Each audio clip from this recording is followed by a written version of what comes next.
Come la vivevate voi in provincia con questa di Treviso Servizi?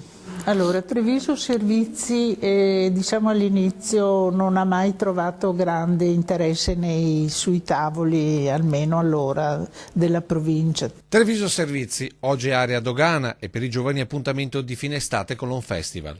Uno spazio enorme che doveva diventare il comparto feristico della città in competizione con le fiere di Vicenza e Padova.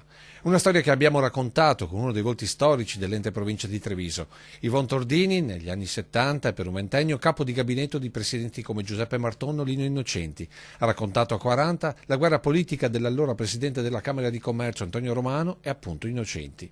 Un conflitto dialettico decisamente diverso da quelli utilizzati dai politici di oggi. Una proposta, una provocazione che secondo la sua intenzione dovrebbero accelerare i tempi.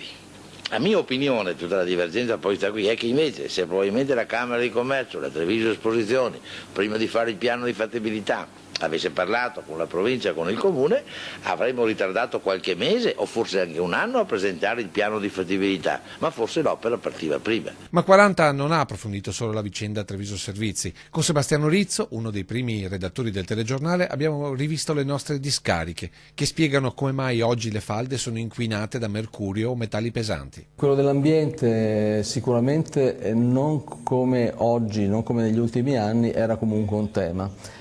E la sensibilità era inferiore, la sensibilità del pubblico, di tutti noi era inferiore. Guarda cosa c'è, e questo è tutto percolato, sì. E non c'era vasca, non c'era niente. Infine una delle rubriche immancabili del telegiornale del venerdì sera di Antena 3, le previsioni dell'allora capitano Iannicelli. Buonasera. Come era nelle previsioni, la settimana è stata meteorologicamente dominata dall'anticiclone atlantico, il quale ci ha assicurato tempo bello stabile. Eccolo qua, il capitano delle previsioni, il nostro generale adesso Giancarlo Iannicelli, ben tempo arrivato. Che passa.